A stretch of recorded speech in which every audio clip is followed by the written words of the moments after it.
Good morning 12th class. हाँ जी, unit 14 कर रहे थे हम आपकी ऑर्गेनिक केमिस्ट्री की। बायोमोलिक्यूल चैप्टर हमने आपका स्टार्ट किया था। उसमें हमने आपका जो लास्ट टॉपिक किया था, सबसे फर्स्ट बायोमोलिक्यूल हमने पढ़ा था, दैट इज़ कार्बोहाइड्रेट। ओके, उसमें हमने मोनोसेक्राइड्स हमने किए थे, ग्लूकोज एंड फ्रक्टोज, उनके स्ट्रक्चर किए थे। ठीक है, आज हमने आपका जो नेक्स्ट टॉपिक स्टार्ट करना है इस चैप्टर का, वो हमने आपका सेकंड जो बायोमोलिक्यूल है वो हमने स्टार्ट करना है, दैट इज़ प्रोटीन। ठीक है, लोअर क्लासेस में आप प्रोटीन के बारे में जो बेसिक इन्फॉर्मेशन है वो आप गेन कर चुके हो। हमें पता है प्रोटीन मोस्ट अबंडेंट बायोमोलिक्यूल होता है लिविंग सिस्टम में। मिल्क, चीज़, पल्स, पीनट्स, फिश, मीट, ये बहुत सारे आपके पास चीफ सोर्स होते हैं प्रोटीन्स के। ठीक है, प्रोटीन की यदि हम बात करें तो प्रोटीन हमारी बॉडी के हर एक पार्ट में मौजूद होता है। और यदि हम 6th क्लास में ये चीज़ें आती हैं कि फंडामेंटल बेसिस, ये फंक्शंस जो लाइफ के फंक्शंस होते हैं उनके लिए इम्पॉर्टेंट होता है। एंड फंडामेंटल जो बेसिक स्ट्रक्चर है लाइफ का, उसको ये मेंटेन करता है। ठीक है, तो यहाँ से आपके पास आता है कि जो प्रोटीन है उसका काम क्या होता है। उसका काम होता है बॉडी को ग्रो करना और उसको मेंटेन रखना। ठीक है, यदि हम प्रोटीन की बात करें वर्ड, तो ग्रीक वर्ड आपके पास है प्रोटियोज, जिसका आपके पास मीनिंग क्या होता है, प्राइमरी, या you can say prime importance. Prime importance का मीनिंग क्या है, जो सबसे ज़्यादा एसेंशियल होता है, दैट इज़ प्राइमरी। ठीक है, तो आपके पास जितने भी प्रोटीन्स होते हैं वो सारे के सारे, ये आपको पता होना चाहिए, वो अल्फ़ा अमीनो एसिड से बने होते हैं। Means they are the polymers of alpha amino acids. Alpha amino acids different आपस में जुड़ के आपके पास फॉर्मेशन करते हैं प्रोटीन्स की। ठीक है, अभी अमीनो एसिड्स क्या होते हैं वो हम एक बार यहाँ से देख लेते हैं। अमीनो एसिड्स की यदि हम बात करें तो अमीनो एसिड आपके पास, अमीनो एसिड नाम से पता लग रहा है कि अमाइन ग्रुप होगा एंड एक एसिडिक ग्रुप यहाँ पे मौजूद होगा। ठीक है, तो अमीनो एसिड में आपके पास क्या होता है, अमीनो ग्रुप होता है means NH2, and acidic group क्या होता है आपके पास, carboxylic group COH। Functional groups होते हैं आपके पास 2। ठीक है, अब दोनों ग्रुप्स की, अमीनो ग्रुप की और कार्बोक्सिलिक ग्रुप की, एक दूसरे के रिस्पेक्ट में जो पोजीशन होती है उसके अकॉर्डिंग आप अमीनो एसिड्स को क्लासिफाई करते हो। मींस जैसे आपके पास होता है अल्फ़ा अमीनो एसिड, यदि दोनों एक दूसरे से अल्फ़ा पोजीशन पे प्रेजेंट हो, जैसे यहाँ पे दिखाया हुआ है आपका कि RCH, एक कार्बन से आपका COH भी जुड़ा है, एसिड भी जुड़ा है, इसी कार्बन से आपका अमीनो भी जुड़ा है। ठीक है, यदि हम एसिड के रिस्पेक्ट में कार्बन की बात करें तो वो अल्फ़ा कार्बन होगा, तो इस टाइप के अमीनो एसिड को आप क्या बोल दोगे, अल्फ़ा अमीनो एसिड। तो depend on the position of both the functional group, amino acid different type के होते हैं, अल्फ़ा, बीटा, गामा। ठीक है, बहुत सारे होते हैं। लेकिन आपके पास यदि हम हाइड्रोलिसिस करते हैं प्रोटीन्स की, तो वहाँ से आपको सिर्फ अल्फ़ा अमीनो एसिड मिलते हैं। ये बहुत ज़्यादा इंपॉर्टेंट पॉइंट है, इसको याद रखना। ठीक है, तो अमीनो एसिड में ये नहीं होता कि सिर्फ ये 2 ही फंक्शनल ग्रुप हैं, अदर फंक्शनल ग्रुप भी आपके पास हो सकते हैं। ठीक है, और यदि हम अल्फ़ा अमीनो एसिड्स की बात करें तो उनका ट्राइबल नेम होता है, जो उनकी जो ट्राइबल नेम का मीनिंग क्या होता है, ट्राइबल नेम होता है जो कंपाउंड की प्रॉपर्टी के अकॉर्डिंग आप देते हो, कि जो प्रॉपर्टी को रिफ्लेक्ट करे कि इस टाइप का अमीनो एसिड इस टाइप की प्रॉपर्टी शो करता है, या आपके पास जहाँ से वो प्रोड्यूस हुए हैं आपके पास अमीनो एसिड्स, उनके अकॉर्डिंगली नाम आप देते हो। ठीक है, तो ट्राइबल नेम, कॉमन नेम जो आपके पास होते हैं वो या तो सोर्स से आपके आते हैं, या वो आपके जो कंपाउंड की प्रॉपर्टी है उनको रिफ्लेक्ट करते हैं। ठीक है, अमीनो एसिड के केस में आपके पास ऐसा होता है, जैसे इन्होंने एग्जांपल दिया हुआ है यहाँ पे ग्लाइसिन की इन्होंने बात की है। ग्लाइसिन का नाम ग्लाइसिन आपने क्यों रखा, ग्लाइसिन का मीनिंग होता है क्योंकि उसके पास स्वीट टेस्ट होता है, ग्लाइसिन का टेस्ट स्वीट होता है। और ग्रीक में, ग्रीक यदि हम लेटर की बात करें, ग्लाइकोस जो वर्ड होता है उसका मीनिंग स्वीट होता है। तो ग्रीक लेटर की वजह से, ग्लाइकोस की वजह से, जो स्वीट टेस्ट की वजह से इसका नाम क्या रख दिया, ग्लाइसिन। ठीक है, थायरोसिन की यदि हम बात करें तो थायरोसिन आपका ऑब्टेन आपको मिला था चीज़ से। चीज़ ग्रीक में यदि हम बात करें, ग्रीक में थ्रायोस जो वर्ड होता है उसका मीनिंग होता है चीज़। ठीक है, तो थ्रायोस चीज़ को रिप्रेजेंट करता है इन ग्रीक, तो इसका नाम आपने रख दिया थ्रायोसिन। ठीक है, और अल्फ़ा, ये बहुत इंपॉर्टेंट बात है यहाँ पे, अमीनो एसिड को आप जनरली 3 लेटर से आप रिप्रेजेंट करते हो। ठीक है, और कई बार आप सिर्फ सिंगल लेटर का यूज़ करते हो, सिंबल का, किसी भी अमीनो एसिड को रिप्रेजेंट करने के लिए। ठीक है, 3 लेटर जो और 1 लेटर जो सिंबल हैं वो आपके यहाँ पे आपके दिए हुए हैं। जैसे यहाँ पे सबसे फर्स्ट अमीनो एसिड दिया हुआ है ग्लाइसिन, ग्लाइसिन या जिसमें मीन्स यहाँ पे जो आर ग्रुप होगा, आर ग्रुप के चेंज होने से जो आपके पास अल्फा अमीनो एसिड है वो भी चेंज होते चले जाएंगे। यदि आर आपकी जगह जो आर की जगह आपका एच लगा हो तो उसको आप ग्लाइसिन बोल दोगे। ग्लाइसिन 3 लेटर सिंबल आपका ग्लाई आप बोलोगे, 1 लेटर कोड की बात करोगे तो आप जी बोलते हो। ठीक है, यहाँ पे एलानिन जैसे दिया हुआ है कि यदि आप आर ग्रुप को मिथाइल ग्रुप वहाँ पे पुट करते हो आर की जगह, तो उसको 3 लेटर सिंबल उसको एला हम दिखाते हैं और 1 लेटर में आप उसको ए दिखाओ। ठीक है, तो ये आपके पास डिफरेंट टाइप के अमीनो एसिड्स आपके दिए हुए हैं। यहाँ पे आपका देखो कुछ पे आपका स्टार यहाँ पे शो किया हुआ है डिफरेंट अमीनो एसिड्स पे, इनमें सिर्फ फ़र्क होता है आर ग्रुप का। कुछ पे आपका स्टार दिखाया हुआ है, कुछ आपके नॉर्मल दिए हुए हैं। तो जिन पे आपका स्टार दिखाया हुआ है उनको बोलते हैं हम एसेंशियल अमीनो एसिड्स। ठीक है, अभी एसेंशियल अमीनो एसिड्स क्या होते हैं उनको हम डिटेल से पढ़ेंगे। तो एक बार बायो वाले बच्चों को तो ये अच्छे से आता होगा, बट जो आपके पास नॉन मेडिकल के बच्चे हैं वो इस टेबल को एक बार ज़रूर देख लेना बेटा।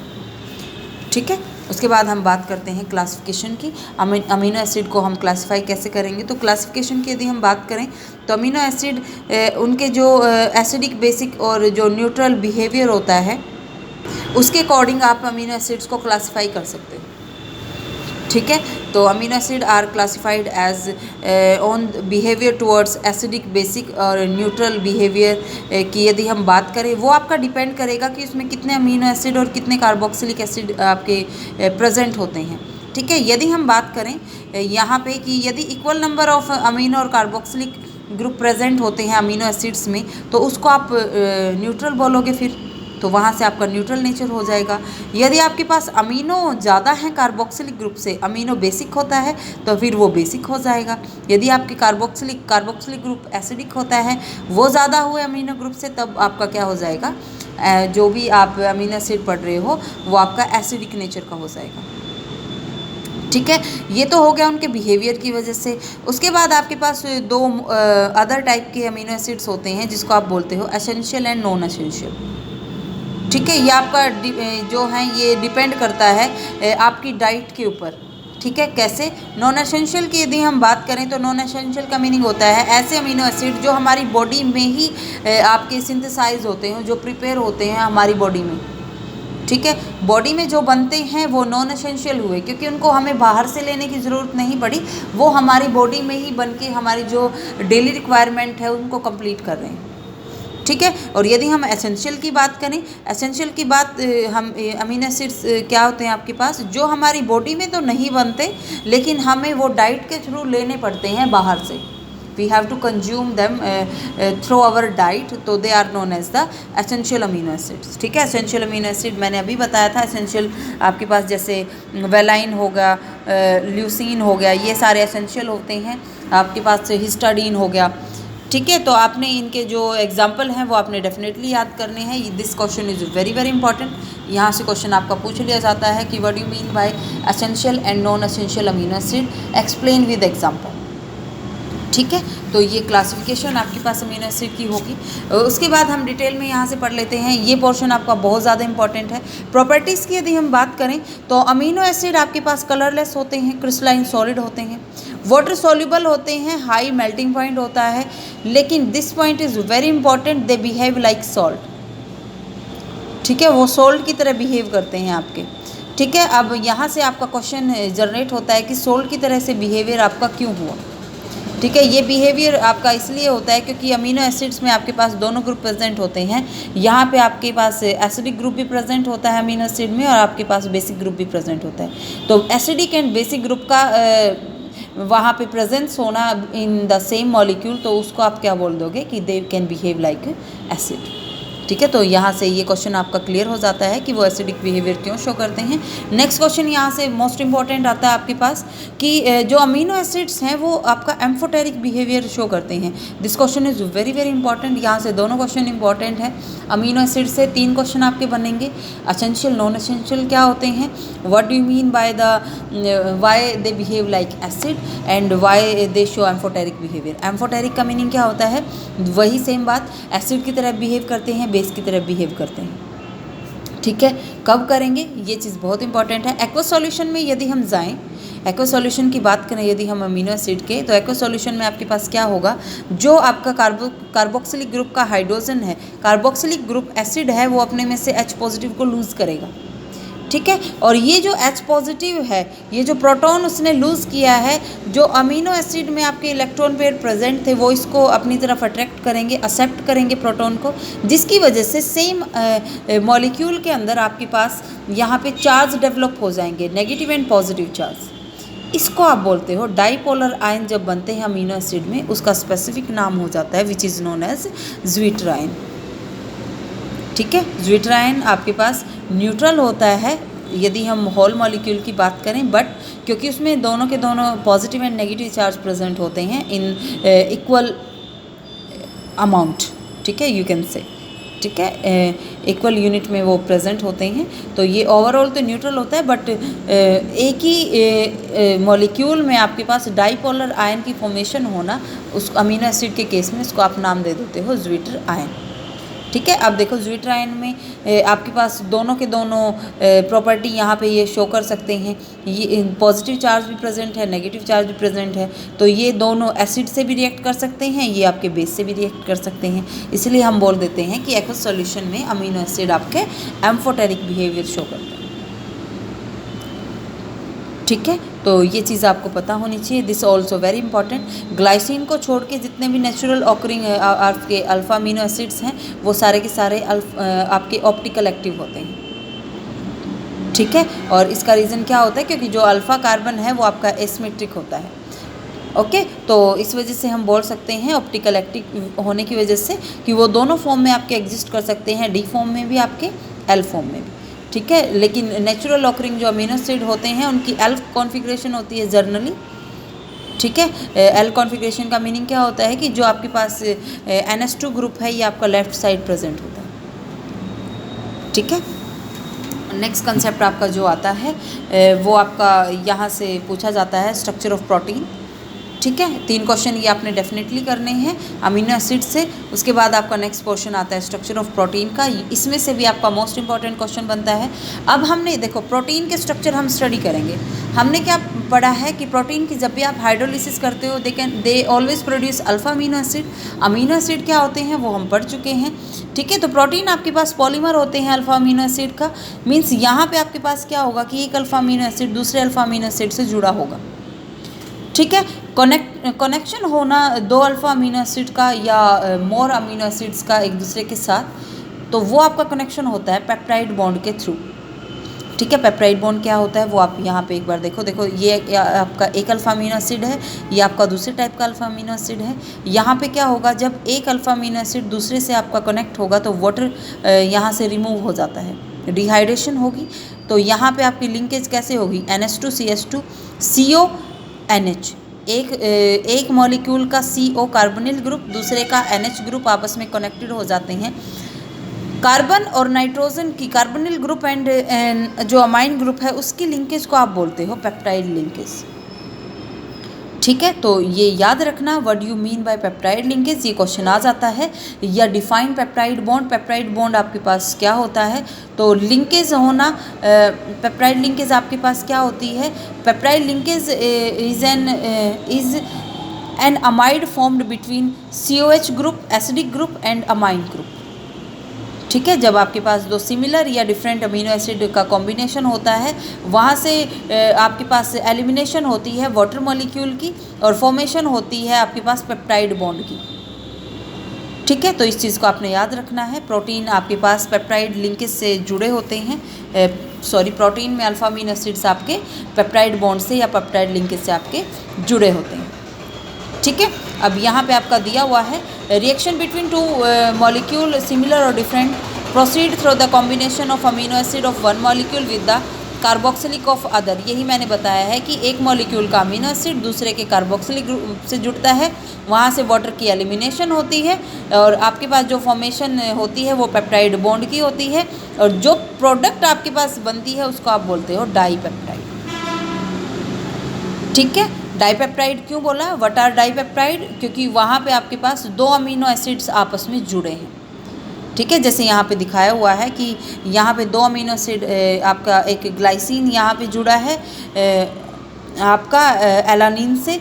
तो ग्लाइसिन एंड एलानिन का कॉम्बिनेशन यहाँ पे हुआ है वाटर का रिमूवल होने के बाद। तो ये जो आपके पास प्रोडक्ट बनी है इसको आप बोल दोगे डाइपेप्टाइड, ठीक है, या यू कैन से ग्लाइसिल एलानिन, ये ग्लाई एला, ठीक है, आप कैसे भी इसको शो कर सकते हो। यदि आपके पास 3 अमीनो एसिड जुड़ते हैं तो उसको आप बोलोगे ट्राइपेप्टाइड, और ज़्यादा जुड़ते हैं तो आपके पास डिफरेंट आप बोल सकते हो टेट्रापेप्टाइड, ट्राइपेप्टाइड, पेंटा, हेक्सा, हेप्टा, वो डिपेंड करता है कितने नंबर ऑफ अमीनो एसिड्स आपस में जुड़े हैं।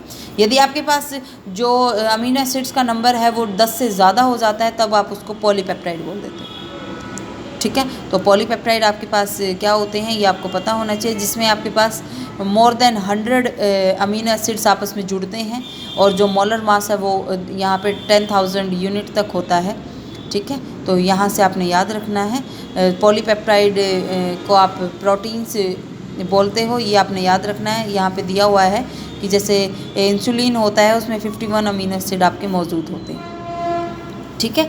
तो ये आपने डेफिनेटली यहाँ से एक क्वेश्चन आपका बनता है what do you mean by peptide linkage, ठीक है। और आपके पास या ऐसे पूछ सकते हैं कि एक्सप्लेन पेप्टाइड बॉन्ड आपके पास क्या होता है, ठीक है। तो वो आपको यहाँ से याद रखना है। नेक्स्ट आपका जो टॉपिक आता है वो प्रोटीन की नेक्स्ट क्लासिफिकेशन का आता है। प्रोटीन को उनके मॉलिक्यूलर शेप के अकॉर्डिंग आपका बेसिकली 2 टाइप्स में डिवाइड किया हुआ है, ठीक है। 2 टाइप में आपका कैसे डिवाइड किया हुआ है वो आप एक बार यहाँ से देख लो। सबसे पहली बात यहाँ पे मॉलिक्यूलर शेप के अकॉर्डिंग दिया हुआ है, इस चीज़ को याद रखना। तो फाइब्रस प्रोटीन यहाँ पे बोला हुआ है सब, जो आपके पास फर्स्ट टाइप का प्रोटीन है 2 टाइप होंगे, एक फाइब्रस, एक आपके पास होता है ग्लोबुलर, ठीक है। तो फाइब्रस की हम यहाँ पे बात कर लेते हैं।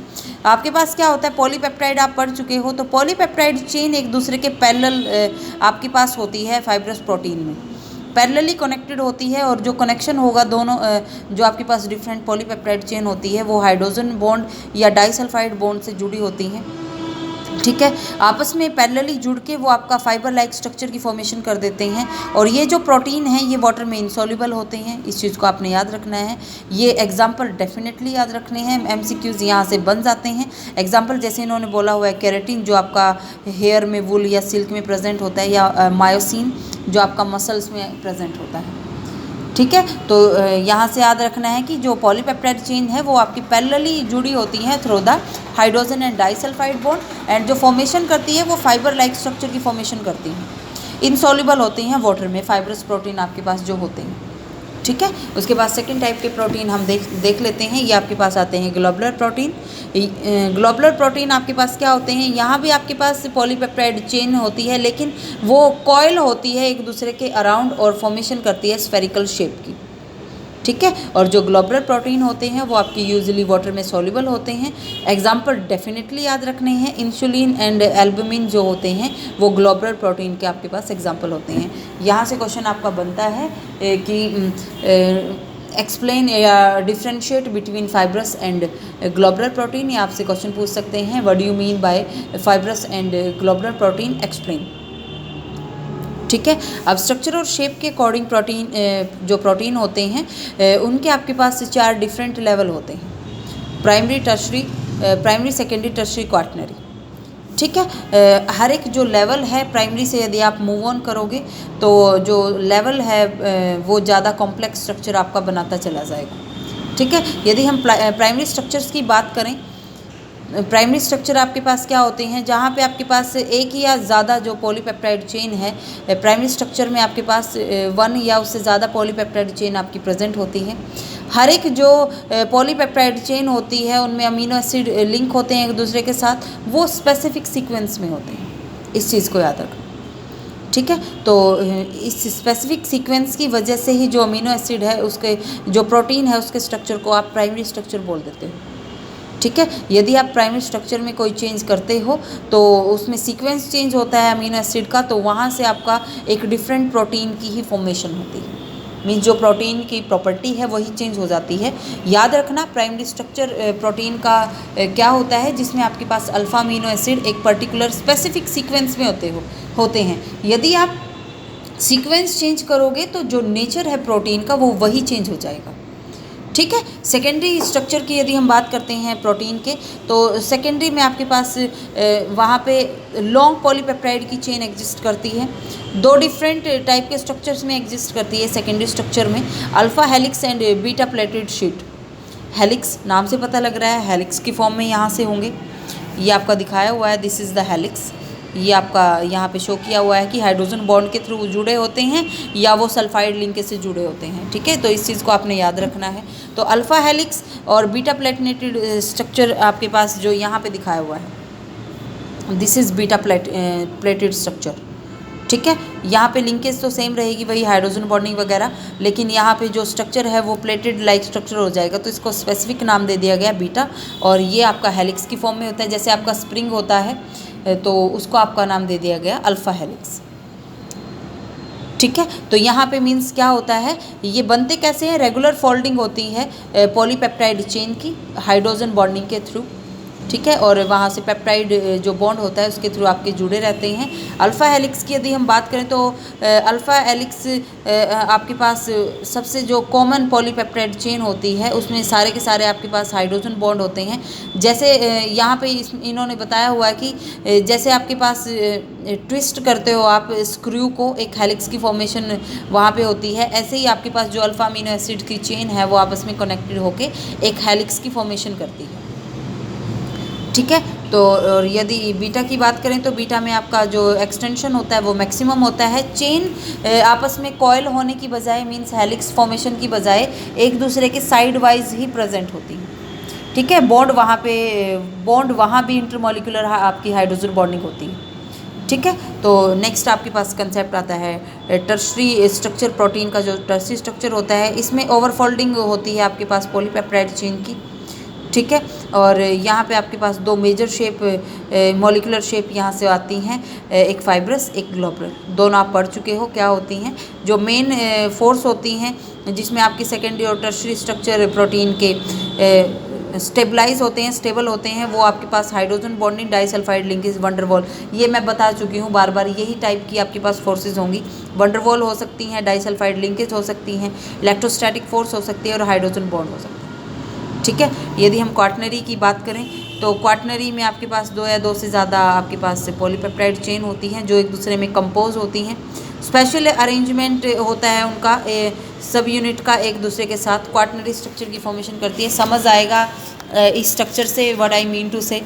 ये प्राइमरी होता है स्पेसिफिक सीक्वेंस में, ये सेकेंडरी होता है आपका। ठीक है, हेलिक्स की फॉर्म में भी होता है, बीटा प्लेटेड की फॉर्म में भी होता है, और ये आपका टर्शरी यहाँ पे दिया हुआ है। ये जो रिप्रेजेंटेशन है रैंडमली जो रिप्रेजेंटेशन है that is for the quaternary structure. ठीक है, तो इस चीज़ को आपने डेफिनेटली यहाँ से कर लेना है। अल्फ़ा और जो बीटा का कंसेप्ट है वो आपने करना है इस टॉपिक से। फाइब्रस एंड ग्लोबुलर प्रोटीन आपको पता होना चाहिए विद एग्जांपल इस टॉपिक से। नेक्स्ट आपके पास कंसेप्ट आता है डीनेचुरेशन ऑफ प्रोटीन का। डीनेचुरेशन का सिंपल मीनिंग यदि मैं बताऊं तो प्रोटीन की बायोलॉजिकल एक्टिविटी का लॉस होना।